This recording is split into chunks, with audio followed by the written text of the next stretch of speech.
Hey everyone, welcome to my channel, welcome to my stream, welcome to I think it's chapter 3, working on this guy here. That's Chip Foose's 68 Firebird. So if we can get that intro loaded, we'll just get started right away.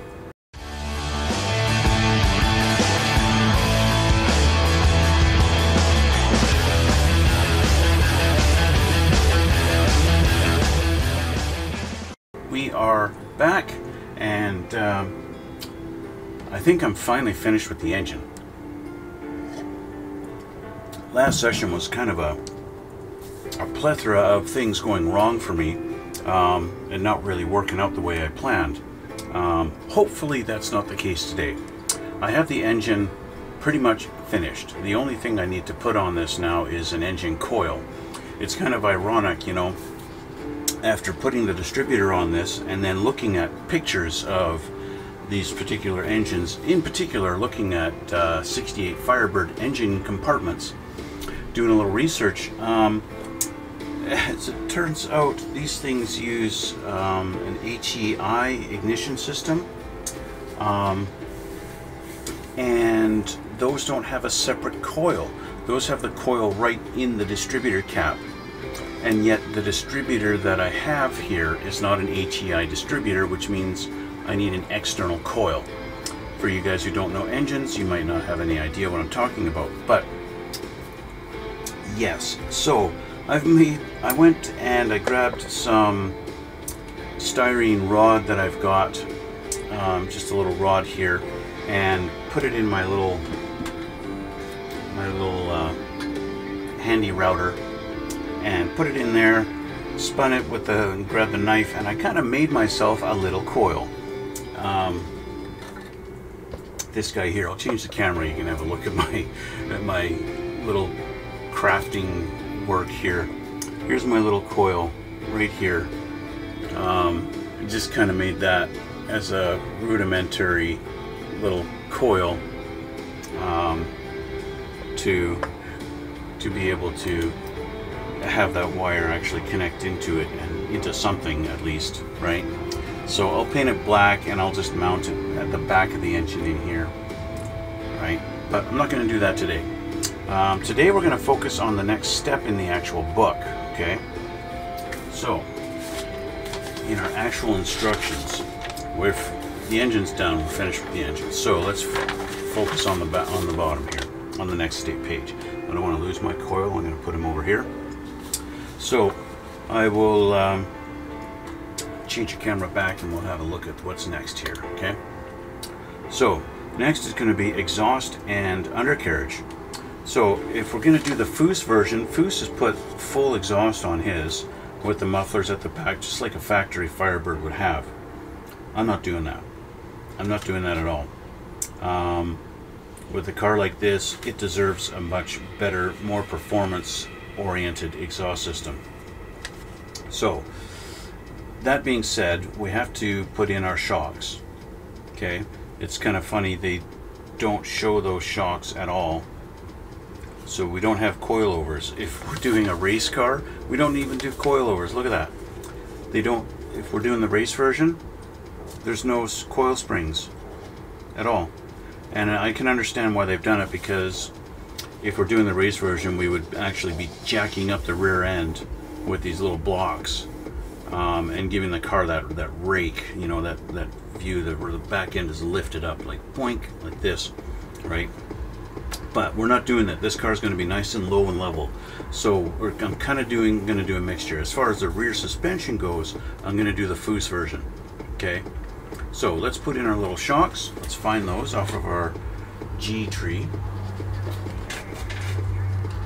Where are my little shocks here? Let's find our shocks. Shocks. Where are you, shocks?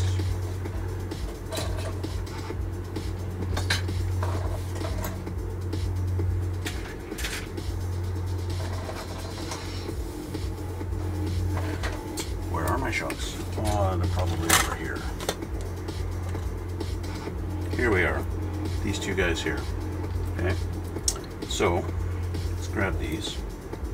While I'm at it, I should change my glasses so I can see a little better.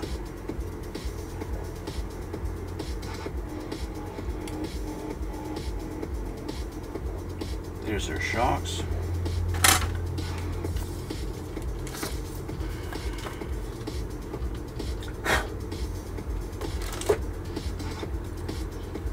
Okay, so looking at the rear of the car now, these are 61 and 100. I don't see much difference in the two.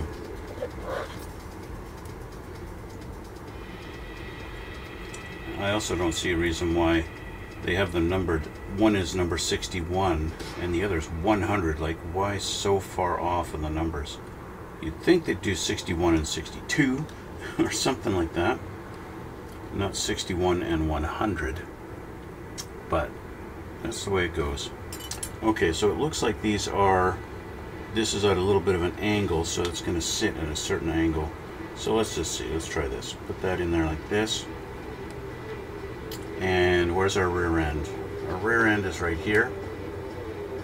Now I did have to put the other half of this, of the differential housing together.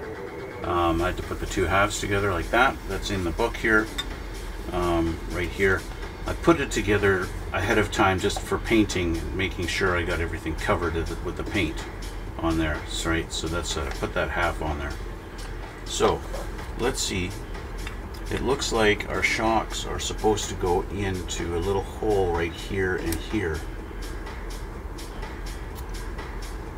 So if I put this down here, that ain't lining up at all, is it?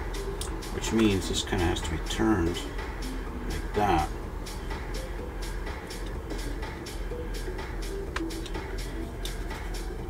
Gonna put this in here, kind of mock it up a little bit.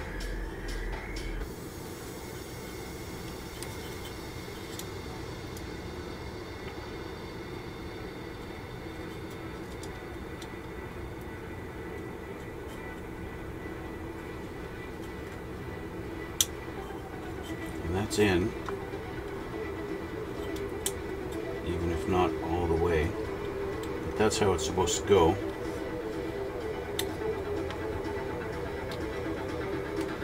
Unfortunately, that shock is actually preventing the rear end from going down all the way.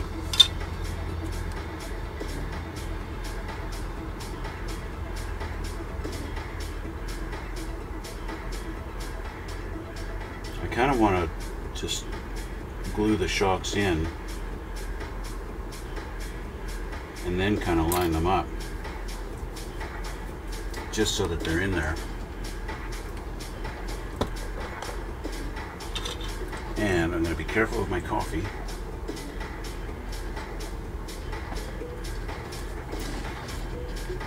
So let's just do this.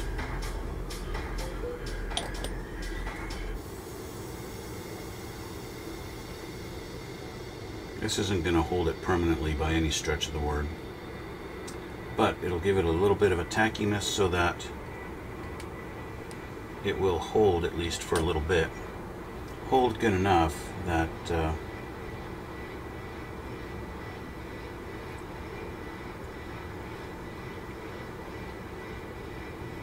I can get it lined up. So if I line up our two pins at the back, this down, kind of line up our shocks in their holes.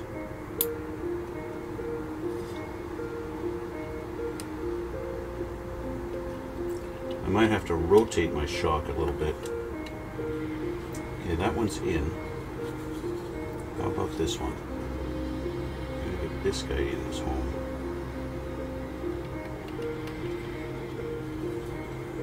Oh, he went in right away. He's happy to be in his home. It's this other side that, there we go. You're in. But these guys, our back end is not.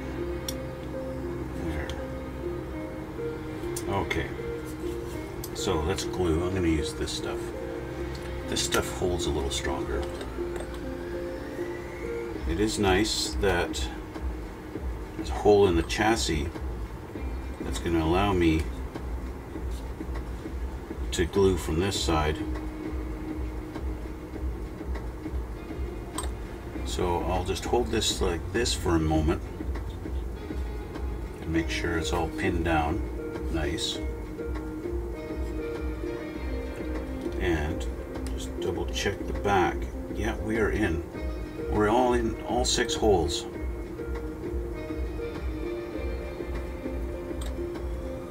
That's nice.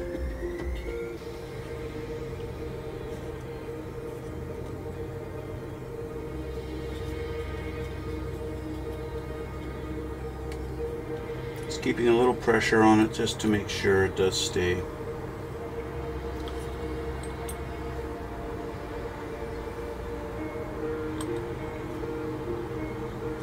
And there we go. Now what I did do with the rear end, with some of the suspension parts, so you guys saw me, I did the Mr. Surfacer 1500 on the undercarriage here. I also did that on the rear end, but on the rear end I painted it with a coat of semi-gloss clear just to make it stand out a little bit, and you can see that it's just got a tiny little bit of a sheen to it, not too much, but just a little bit, and that just makes it pop a little bit in the detail when you look at the undercarriage, right? I did that the same thing with the front suspension, with this A-arm here. I did the same thing on this. This is going to wind up going something like that, and you're going to see that little bit of a sheen to it, just to show you, hey, it's not just cast iron or a cast mold or something like that, right? Just a little bit different, a little bit of something something. Okay, with these, the rear end parts, the rear parts of the leaf springs do want to come out of their home. So I'm going to put a little clip on there. If I can get that. See, some kind of a clip I can put on here to, these don't open wide enough. This guy,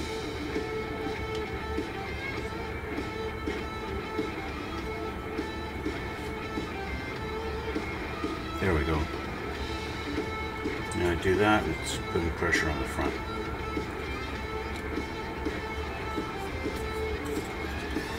Sometimes you just got to come up with different things.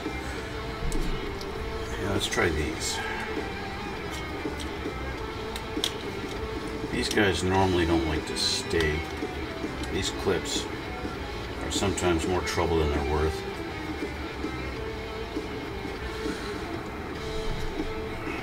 Especially when I'm trying to put aircraft together. Okay, there we go. Just hold it until that glue really does its job. There. Okay, so that's it. So next they would have us put in the ladder bars, not ladder bars, the slapper bars as they're called. If I want to go that route. I don't want to go that route. I don't want to go full early 70s streetcar look. I want to go more modern with my look on this car. I don't want to put on the slapper bars. So I think we're going to let this dry a little bit, let that cure. So we'll put this aside, and I believe the next step then is going to be the interior. So if we flip this over, no, it's not the interior, but I did want to do the interior. We're going to save this for next time, our front suspension and arms and stuff like that, and actually installing the engine. We're going to do that next time. Today I want to do the interior. Okay. With the interior, I've already got 90% of this all done, right? Okay. I have the interior bucket here, and I've got the roll bar, which I do want to put the roll bar in. I think that would make sense, installing the actual roll bar. I kind of want to do, I don't know, I'm on the fence as to whether I'm actually going to put in the rear seat. Okay, so let's find our center console. I've seen it somewhere. Where is my center console? I know I saw it. There it is. Center console, steering wheel, steering column, that's all on this one sprue.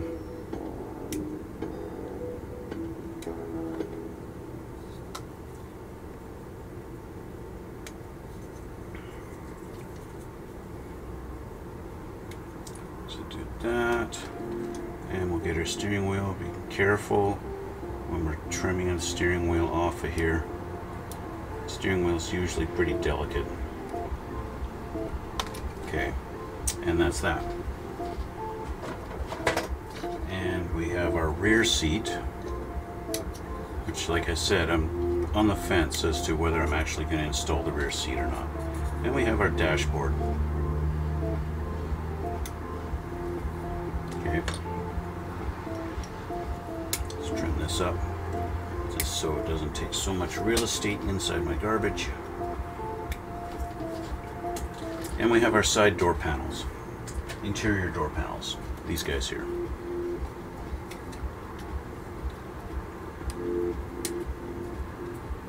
There's this one.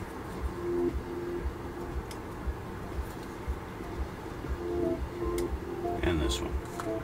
And I've got a spare hood for a future build of a 68 Firebird if I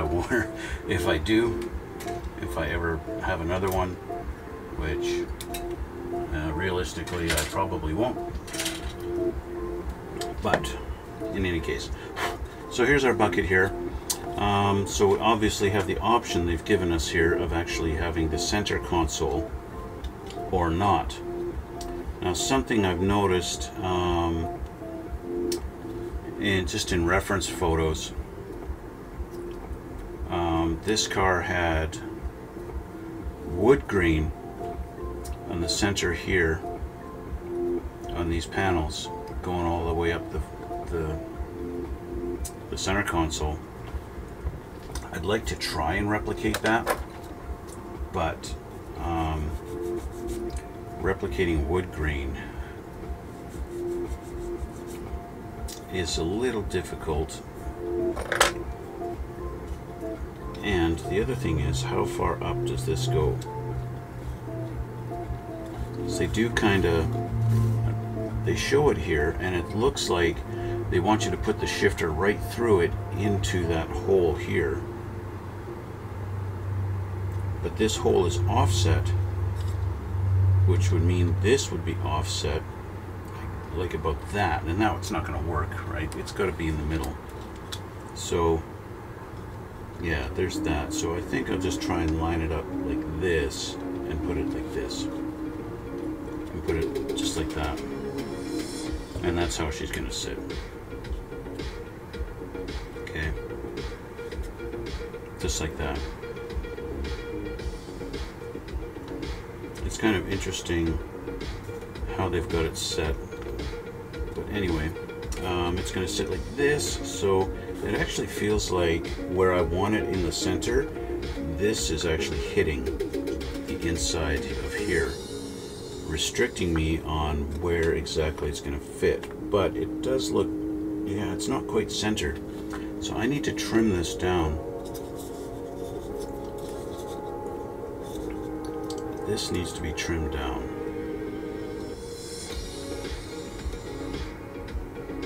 Like that.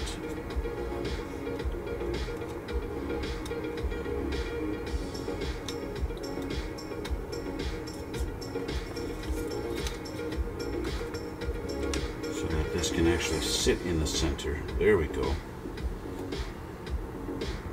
Okay. So I'll take, which glue do I want? I'll just use my extra thin.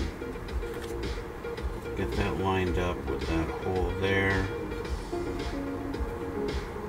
It's going to sit just like this. A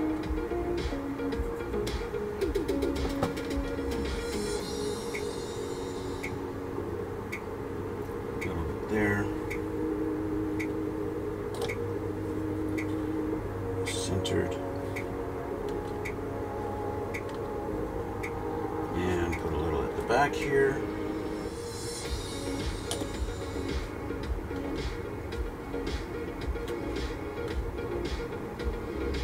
And there we go. Center console, it is about as centered as I can get it. Looks good. Okay. So let's do steering column, even though that's down here. Let's get the steering wheel on there. Got a little bit of flash on my steering wheel.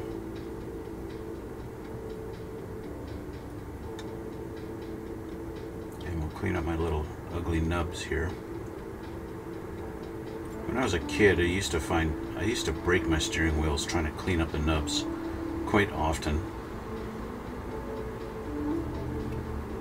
Happened a lot, just going a little too heavy with a knife blade that's too old and gotten dull on me and just too stubborn to replace it.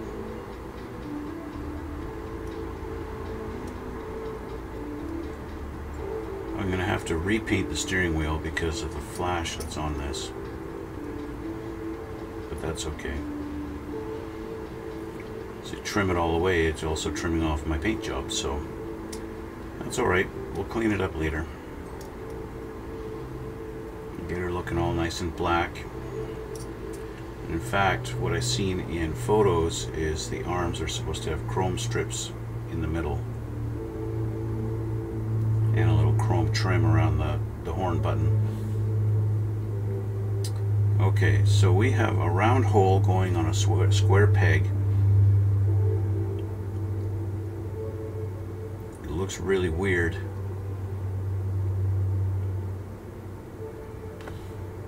That is, you look at this, it just looks messed up. Number 87 is a chrome piece that's supposed to go on there. Right here, which adds the tachometer to the steering column.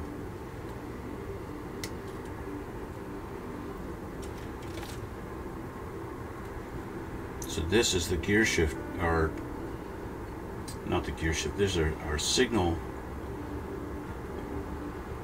Now if I don't get rid of the chrome on the inside there, this thing will never stay. So I need to get inside here with my blade and scrape away that chrome. In fact, getting rid of the chrome everywhere on this piece would be good, because this is supposed to be black. Why they chose to make this one out of chrome, I don't know. I guess because they thought it would be cool to have a chrome tack on here. And then of course we've got flashing on here. The tack is going to be painted black.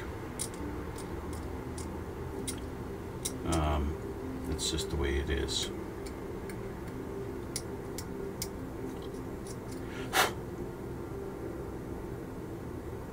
Okay, so this goes on here, and that's going to look a little bit more, that looks a lot more better.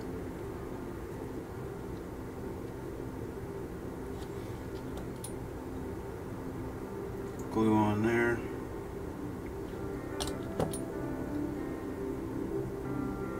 Okay, we've got our tack on there now. I can put my steering wheel. Let's see if I can figure out if our emblem. Okay, so it's basically got a Pontiac emblem. I'll scrape away the paint here. It's got a Pontiac emblem right in the middle of the steering wheel there, like that. It's got that little Pontiac emblem going up and down. I think it should be a Firebird. I would think they put a Firebird emblem on the steering wheel, not Pontiac. That just kind of shows you how generic your kit can be.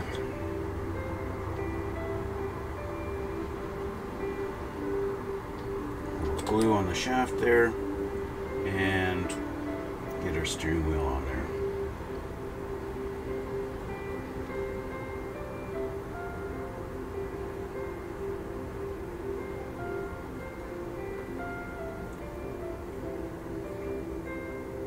There we go. Tack really is in a kind of an awkward spot, really.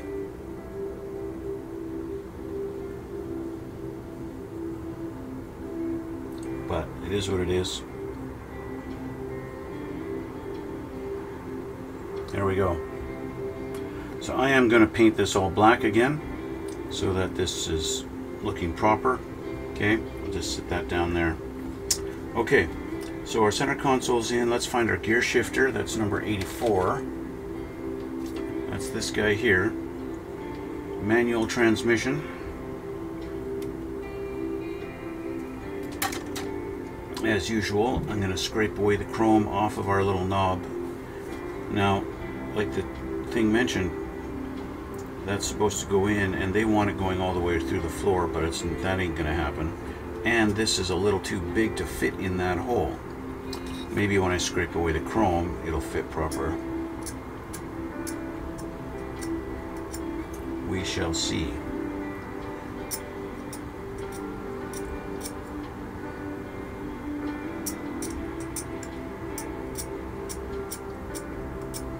Okay, that's now white plastic there instead of chrome, and it's still too tight. So let's grab a bit that looks like about that size and just kind of, hey, that does line up. The hole does line up. Isn't that interesting? There we go.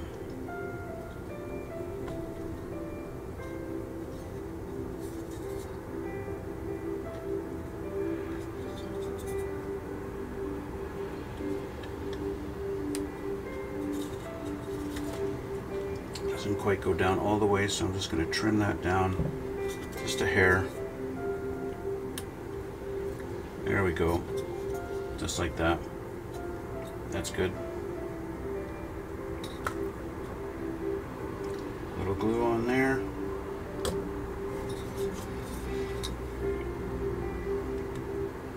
Shove that in there.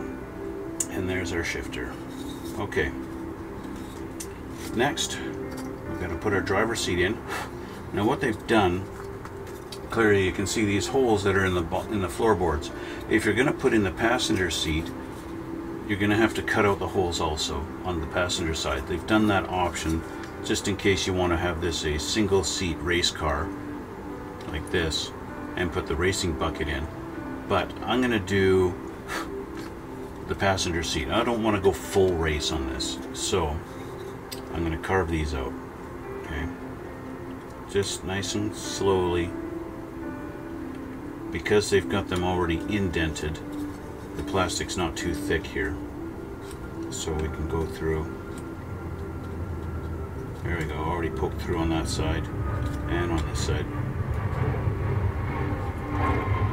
So take your time, don't try and do this in one go.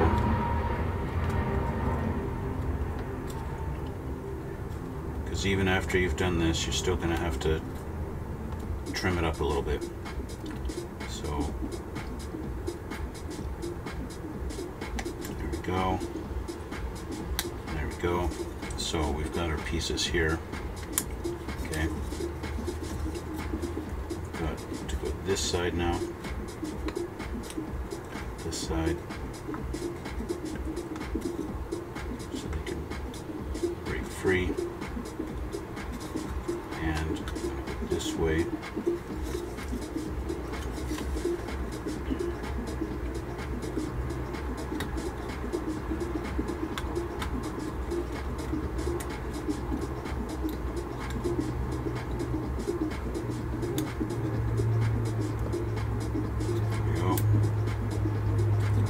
Edge, that edge, that.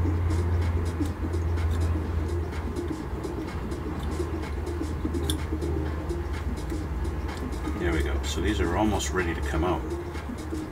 There's one, two. Now obviously you're not going to get it carved as they would have for the other side, but it doesn't matter because it's just under the seat. All it needs is for you to be able to put the seat down. Alternatively, if you don't want to cut those out, you could shave the bottoms of these off, or tabs, right? That's an alternate option. Okay, so obviously I need trimming to do because they don't want to fit in the holes yet, right? And you can kind of see how awful and dirty my carving is here, right? But that's okay, we'll get there.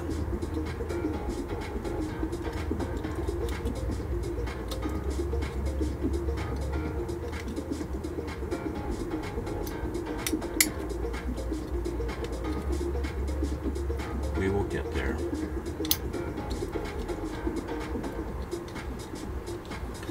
Like I've mentioned before, I'm not a sculptor. I'm not that good at this kind of stuff. So, but I get by. I get by.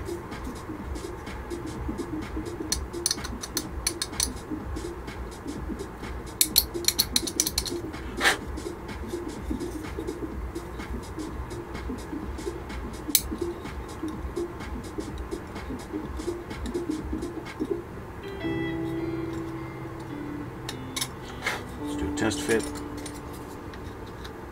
Hey, we're in. We fit nicely now. So, with that being said, I'm going to put in the seat like this. See, they actually got quite a big, huge gap here for that seat on the factory holes. So, I'm going to hold this in a spot like that and put some of my extra thin down on there and let her sit for a sec, and there we go. Driver side's in. Now I painted these with the semi-gloss to give that kind of a look like, hey, that's either leather or vinyl or something like that. I wanted to give that look to it. So I'll put the passenger seat in also. I'm going to have it not quite in the exact same plane. What I mean by that is I want to have it sitting just a hair forward. And I just find I got this little notch I need to do right there. I want my passenger seat to be, I always do this, I don't like to have them perfectly in the exact same spot. I like to have the driver's seat, you know, maybe the driver has got long legs and so he's got his seat moved back a little bit. I always want to do that because realistically that kind of is how it is, right?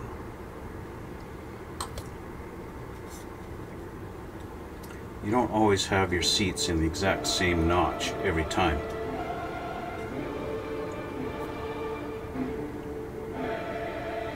And so there we are. Okay, it's very subtle, but it's different. Okay.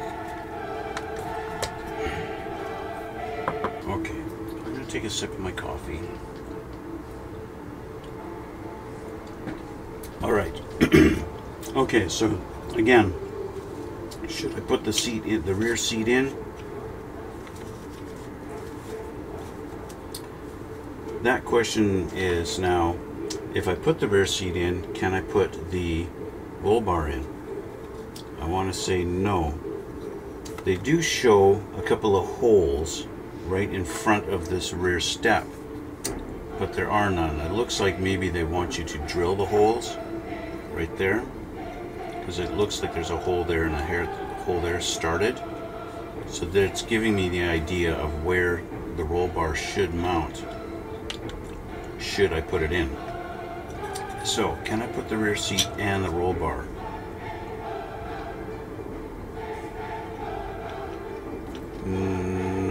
Not unless it actually goes in front of the seat. If it happens to sit like this, I could in theory do that. Leave the rear seat in and put the roll bar. That would be actually kind of funny, because how is anyone going to get in the back of that car? How are you getting in the back of that car with a roll bar like that? Right? So, because this thing is supposed to be a street car, I'm actually going to leave the roll bar out. I'm not going to put the roll bar in, and I am going to put the rear seat in. I need to touch up that little spot there, but that's not bad. Let's just fix that a little bit here.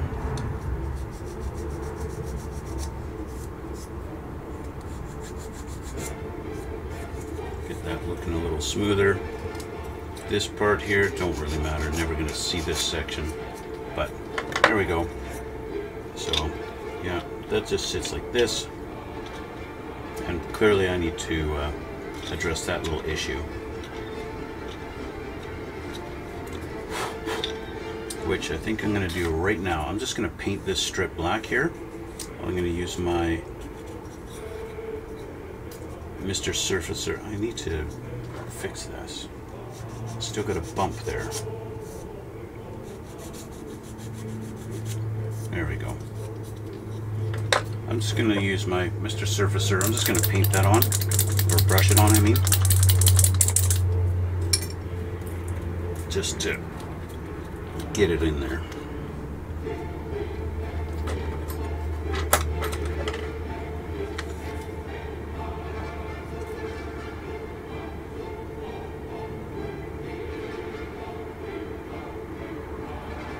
There we go. Okay, we'll let that dry for a minute.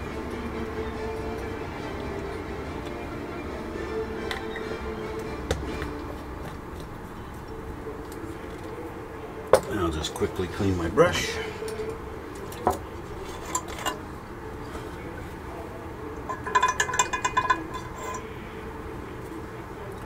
A couple of things I need to address before I actually install my door panels is I need to put some chrome on there. So I need to paint my door handles and my window roller uppers chrome. And we got a cool little Firebird emblem on there that I'm just going to just kind of scrape away the paint off of it.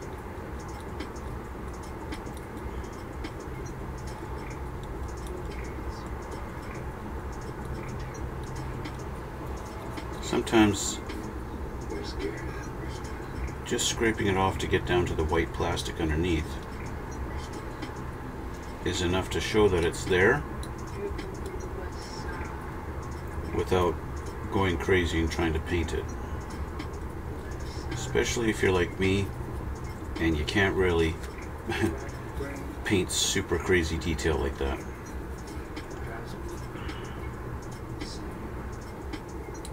So I just use the flat of my blade and just kind of scrape away the paint on that raised edge.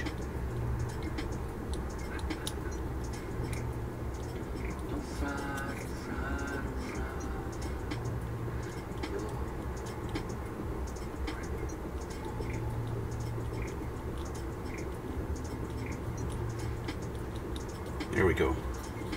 Our little Firebirds are detailed now. Okay, chrome. Obviously I'm going to use my Molotow liquid chrome because it looks better than anything else. And I'll use my little brush here.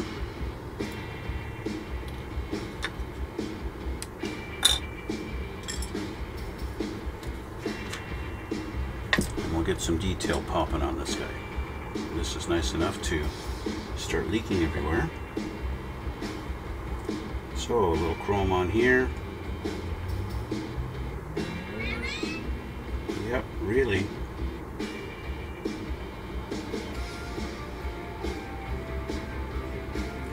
Now, like I've mentioned a few times before, this stuff does like to go on thick. So don't be afraid. Yeah, really, don't be afraid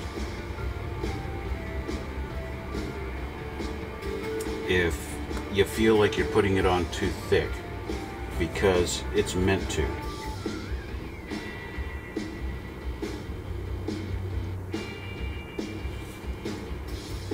It wants to go on thick so that it can level. And when it levels, that's when the magic happens. And we've also got the door handle here.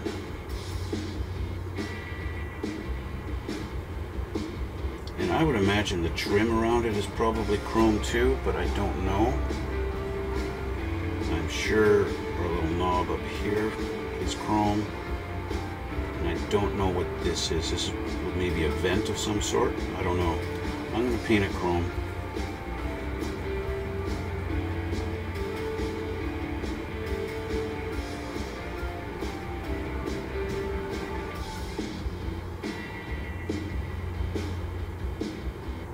There we go.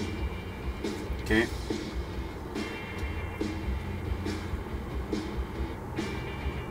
This knob, I suspect, is for side view mirrors. I'm not sure though. I never owned a Firebird, so I don't know.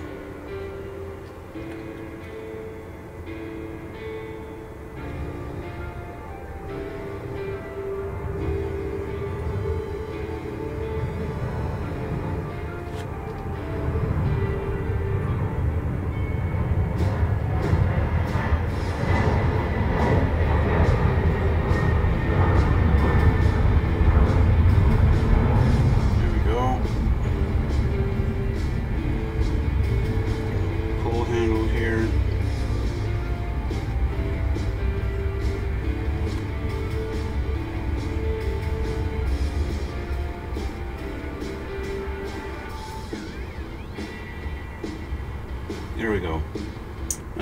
Like I said, I think the trim around here would be chrome too, but I don't know for sure. I think that's good enough. I'm just going to leave it. I'm not sure what this is. I think that would probably be something that they would mark out, and probably the trim around the shifter.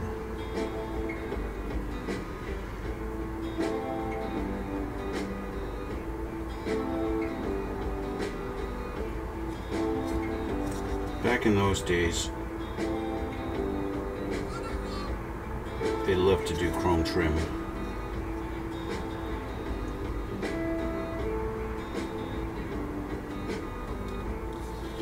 There we go. I mean, realistically, they still do, and everybody likes it. It gives that little bit of a look of elegance when you've got chrome trim. I need to clean my brush.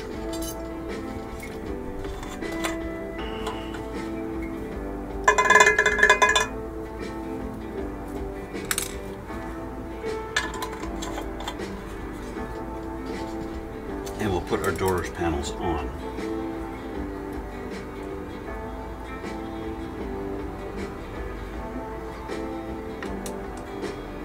Okay, door panels go on.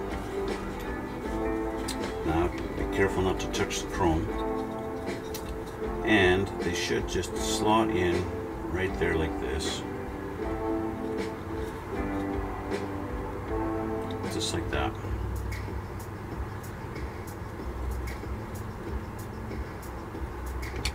Okay, so I'll get my extra thin here. A little on this edge. Got a little bit of a gap there where it's not touching. I'll try and get it tight. It doesn't really.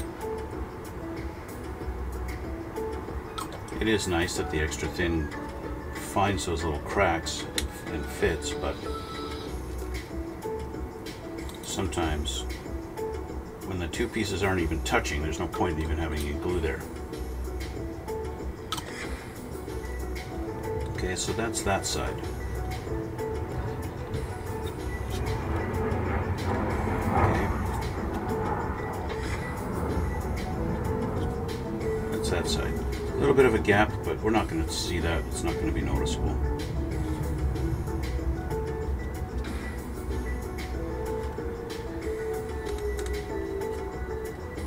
Okay, this side now. Same deal. Same spot.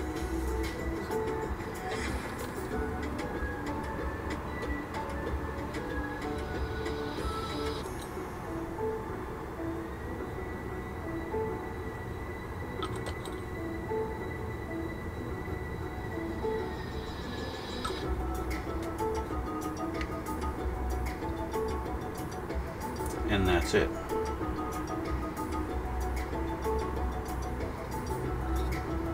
Now, typical Revell, it's not an exact precise fit back here, but it's good enough, and with it being all black, you're not really going to notice it once it's all together. Okay, so we have that done. These are done. They got a decal they actually wanted to put on that instead of me painting it chrome. They got a decal. Okay, so whatever that is, this is basically the race version where you only put in the racing bucket and then your two sides and your roll bar, and that's it. Next step is our dash, which I'm going to take care of next time, because this is where I'm going to leave it. Okay, because for our instrumentation, our speedometer and whatever the other one is on this, because we got a tachometer. This car's got too many tachometers. Okay, we've got a tach that's on the steering column, we've got a tach that's on the hood, and I'm not sure what the other gauge is on the dashboard, because normally you've got a speedometer and a tachometer right beside each other on your dash. So I don't know. I'll figure that out. But anyway, we've got decals. Decals go in there on here. Bing and Bang 2 and 3. Okay, and we've got number 4. I don't know what number 4 is, but number 4 looks like it's another decal, another tach, which could possibly be what goes on the steering column tachometer. I don't know, but we'll figure that out. That's going to be next time. Okay, again guys, I want to thank you for watching, and thanks for coming out. I want to thank you for all the support and the new subscribers. You guys are awesome. I really appreciate it. Down in the description box, you're going to see links to my Twitch and to my Instagram, where I upload all my still pictures of all my past builds. Don't forget, once I get 1,000 subscribers, I'm going to be doing a collaboration with my fiance and building Porsches together. So hit that subscribe button too, and the sooner we get there, the sooner we'll start that project. So thanks again for guys watching, and we'll see you all in the next one.